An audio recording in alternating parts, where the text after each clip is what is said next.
c'est Skip Leitner qui commence. Voilà. Ah putain, c'est pas la bonne. Ok. Good morning, everyone. Bonjour, mesdames et messieurs. Je suis ravie d'être ici. Tout d'abord, très rapidement, j'aimerais féliciter chacun des participants au groupe. Hier, avec le groupe Efficacité, nous avons pu nous rendre compte que même les meilleures idées nécessitent des efforts et des investissements. Et donc, nous avons décidé de suivre l'esprit d'Albert Einstein et nous nous sommes dit que nous commencerions par une petite expérience. Imaginez si le Nord-Pas-de-Calais utilisait l'efficacité énergétique jusqu'à son potentiel et ce qui permettrait ainsi de réduire de moitié la consommation énergétique. Quels seraient les investissements nécessaires pour rendre cette possibilité une réalité? Eh bien, cela nécessiterait environ 3 à 5 milliards d'euros année après année d'ici à 2050 pour que ce changement devienne une réalité, pour faire rentrer le Nord-Pas-de-Calais de plein pied dans la troisième révolution industrielle, 5% de PIB. Mais la bonne nouvelle, c'est que nous pouvons recanaliser les investissements dans ces projets sans nécessairement devoir encourir de nouveaux investissements, tout simplement en s'assurant d'un bon mix, permettant de rendre les choses possibles.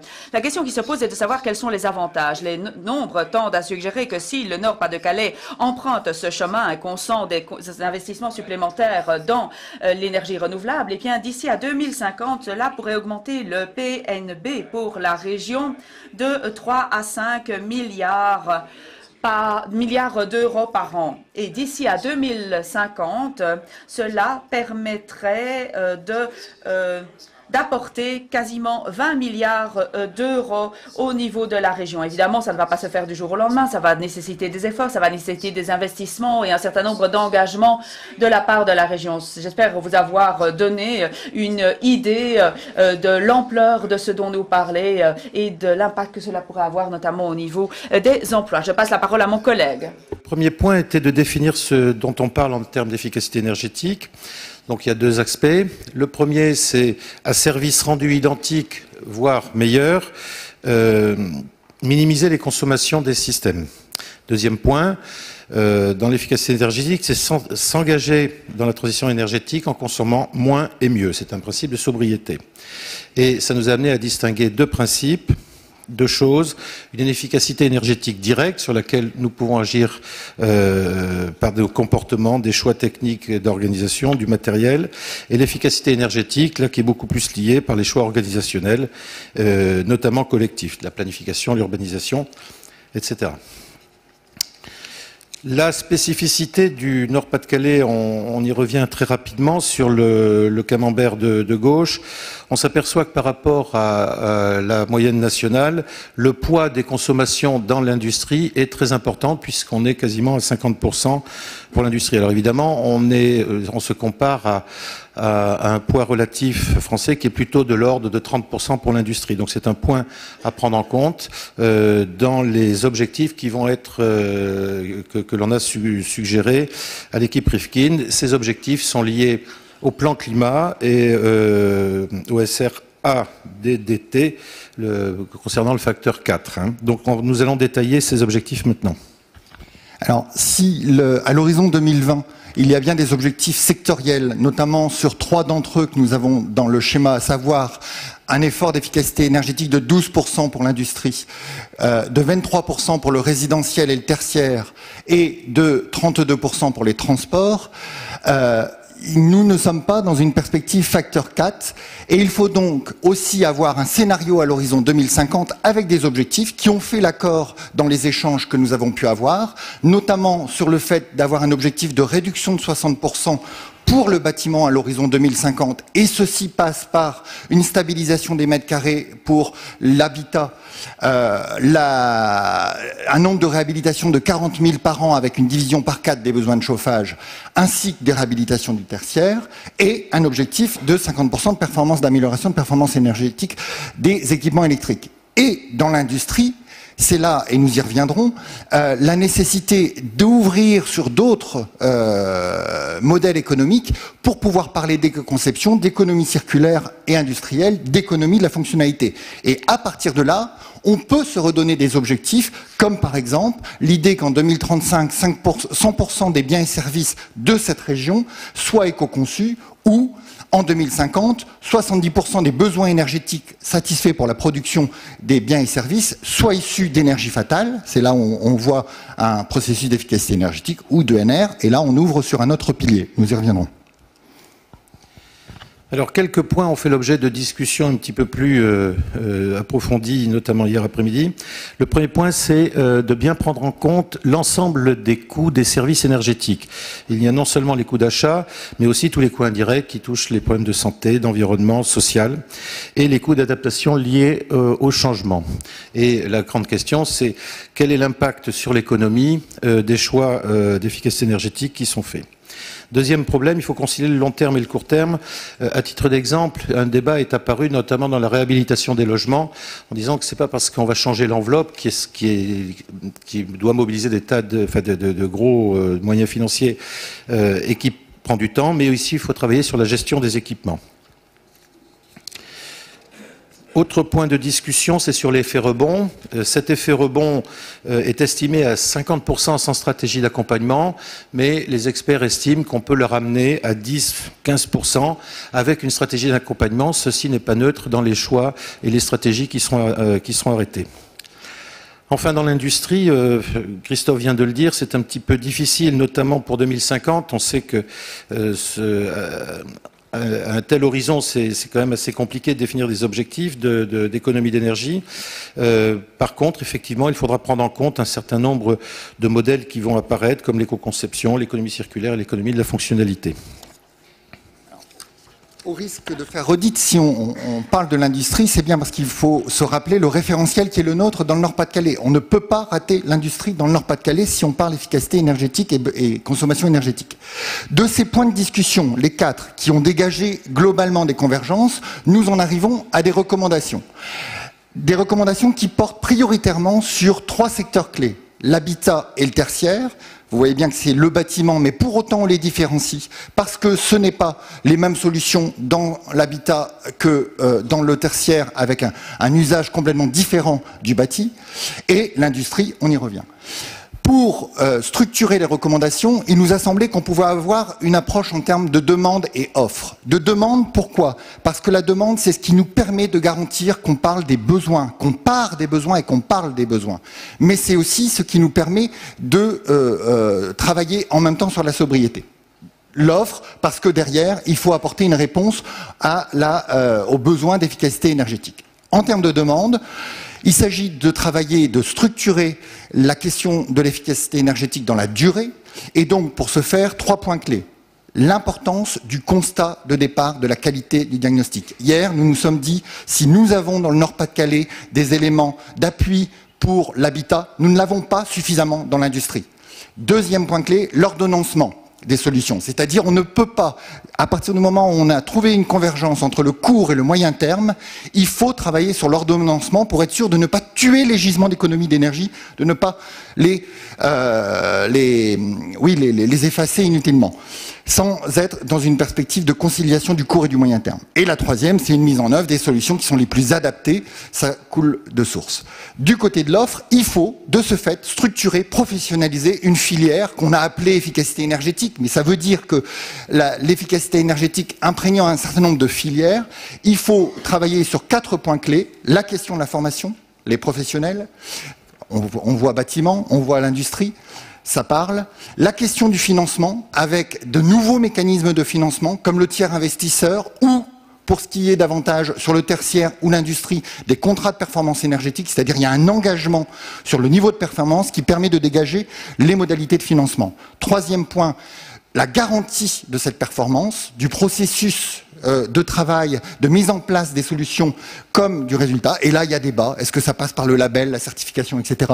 On n'a pas le temps de s'y attarder. Et dernier point, ça requiert de l'ingénierie spécifique, services énergétiques. Et c'est là qu'on trouve les opérateurs locaux de services énergétiques notamment. Il vous reste 5 minutes. Cela débouche sur 4 projets majeurs qui reprennent en fait les éléments qu'on a pu vous présenter. Un plan habitat. Dans cette région, il y a un plan 100 000 logements. Il faut pousser les feux, il faut continuer et il faut l'inscrire dans la durée. Je ne m'attarde pas. Un deuxième, c'est un plan réhabilitation du parc tertiaire. Lui, il est à structurer parce qu'aujourd'hui, on l'a insuffisamment envoyé de signaux sur ce secteur-là. Un plan efficacité énergétique dans l'industrie, mais qui, pour ce que l'on a dit, doit dépasser la simple mise en place de solutions sur la gestion des équipements et doit comporter dans la grille de lecture la question des changements de modèle économique.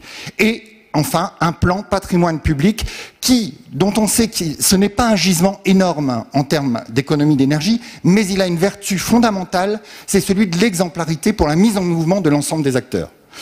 Enfin, vous voyez bien, et à l'aune de l'introduction qu'a faite Skip, que si la mobilisation de tous les acteurs est requise, l'intensité de leur intervention, notamment financière, et je pense au public comme au privé, sera différente selon ces secteurs.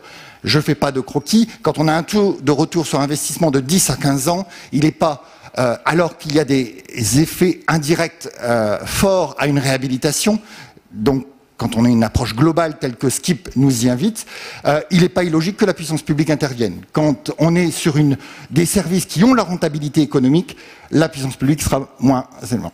Pour construire ces plans, juste un rappel, et là on vous renvoie aux notes qui ont été travaillées, 5 leviers, 5 grilles, 5 axes pour identifier des actions. Celle de l'amélioration continue, celle du changement de process, celle du changement de procédé, et là ça nous ouvre sur les nouveaux modèles économiques, la mise en œuvre de technologies de rupture, il y a des gains possibles si on entrevoit des changements de technologie, et enfin les actions structurelles liées à l'efficacité énergétique telles que Paul l'a défini dans son introduction. Pour finir, il y a 2 sujets qu'on n'a pas traités hier après-midi, la question des transports et la question des réseaux énergétiques et de leur efficacité. Alors la question des transports, il est évident qu'il y a des actions à conduire. La meilleure preuve, c'est qu'il y a bien un objectif de 32% à l'horizon 2020. Mais ça renvoie aussi à des choix, des options technologiques et à une interrogation de la performance énergétique. Si on sait par exemple que le pétrole peut être remplacé par du gaz ou demain par un développement des véhicules électriques, quelle est la performance générale du système? Il faut introduire la question de l'efficacité énergétique dans chacune de ces solutions. Et donc, ça renvoie aussi à la nécessité de travailler sur une approche indirecte, la question des besoins en termes de mobilité notamment. La question des réseaux énergétiques, on n'a pas fait en tant que tel de proposition, il a bien lieu de se préoccuper de l'efficacité énergétique dans les réseaux énergétiques actuels, mais notre système étant en transition, c'est surtout dans le système en émergence qu'il faut l'introduire. Et là, c'est les passerelles avec les 5 piliers. Et donc, juste pour terminer, cette idée que l'efficacité énergétique, elle est à travailler en termes d'éco-efficience, c'est l'efficacité énergétique directe et elle renvoie à d'autres modèles qui auront des effets sur le transport, sur la circulation des marchandises dans notre région. Voilà pour un résumé. Et je vous remercie infiniment.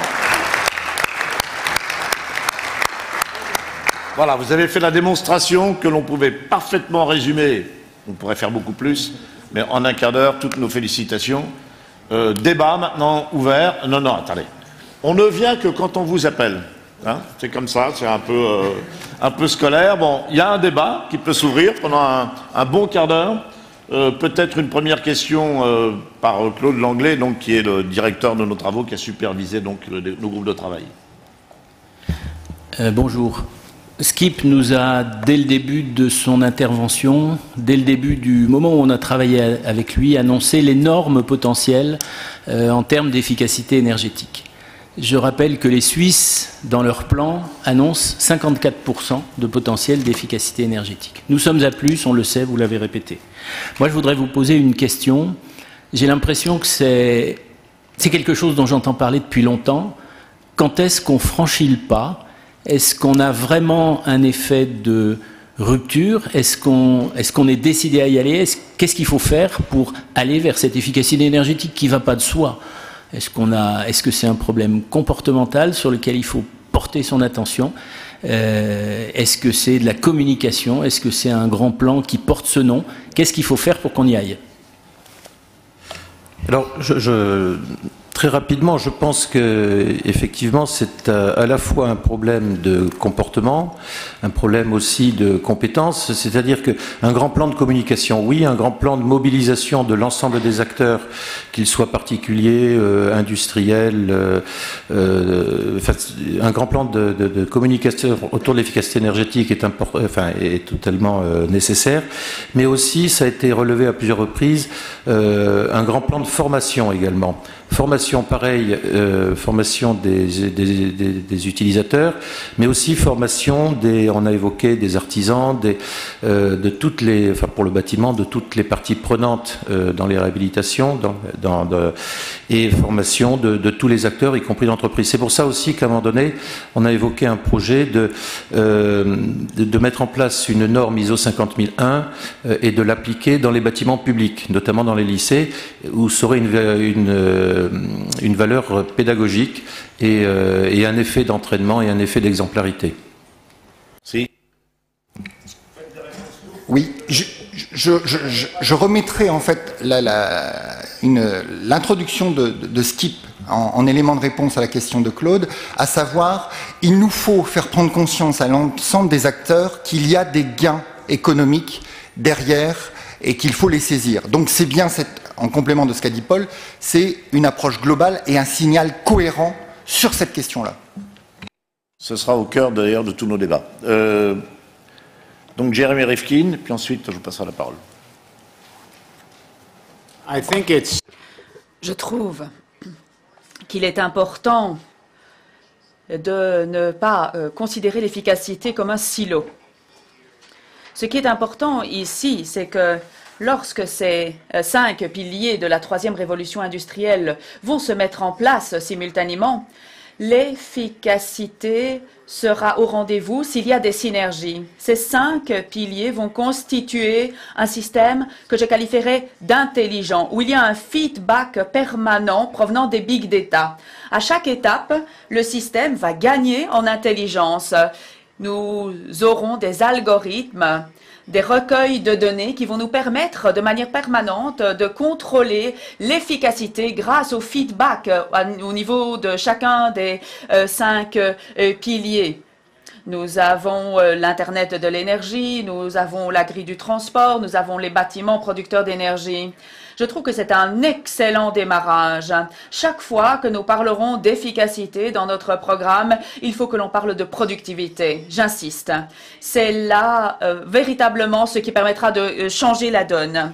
Comme nous l'avons dit, 84 à 85% de la productivité repose sur l'efficacité thermodynamique. Il ne faut pas l'oublier. Si nous voulons changer la donne en termes d'investissement ici dans cette région, il faut pouvoir démontrer à toutes les étapes qu'il y a une corrélation entre l'efficacité et les gains potentiels de productivité enregistrés par les entreprises impliquées par des infrastructures. Ce qui nous permettra vraiment d'avoir une longueur d'avance.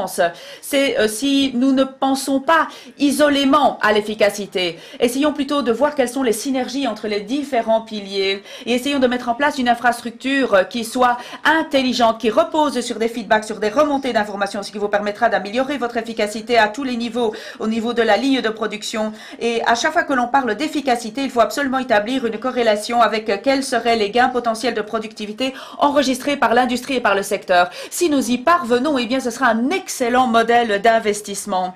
Parce que finalement, ce qui intéresse la communauté d'investissement, c'est le retour sur investissement et la productivité. Donc je crois que c'est une excellente chose, c'est un bon démarrage, mais il faut mettre cela dans un modèle plus systémique. Voilà ce que je pense. My name is Eike Weber from... Je suis Eike Weber, je viens d'un institut pour l'énergie solaire à Fribourg, l'Institut Fraunhofer, et j'aimerais partager avec vous notre expérience en Allemagne. Comme vous le savez probablement, l'Allemagne a réussi brillamment l'introduction des énergies renouvelables par l'introduction de tarifs de rachat qui a permis ainsi d'encourager les investisseurs. Mais nous avons un grave problème d'efficacité. Nous savons que quasiment 50% de notre énergie est consommée par les bâtiments pour le chauffage. étant donné les conditions climatiques. Et si nous voulons vraiment accélérer l'efficacité, il faut absolument que l'on réfléchisse à des modèles financiers qui soient séduisants et incitatifs, des incitants fiscaux par exemple, ou d'autres incitants permettant de réaliser des économies d'énergie. En ce compris, même si je sais que c'est difficile d'en parler, les prix et le fait d'élever les prix à l'énergie, parce que plus l'énergie est chère, eh bien, plus il y aura un intérêt à réaliser des économies d'énergie. Donc, réfléchissez-y. Quels sont les incitants financiers que vous pourriez mettre en place, que vous pourriez concevoir dans le secteur énergétique? Et je crois que dans ce domaine, vous avez autant à apprendre de nous que nous de vous. Il n'y a de toute façon pas de solution miracle. Ne vous inquiétez pas, on y pense sérieusement, il en sera question cet après-midi.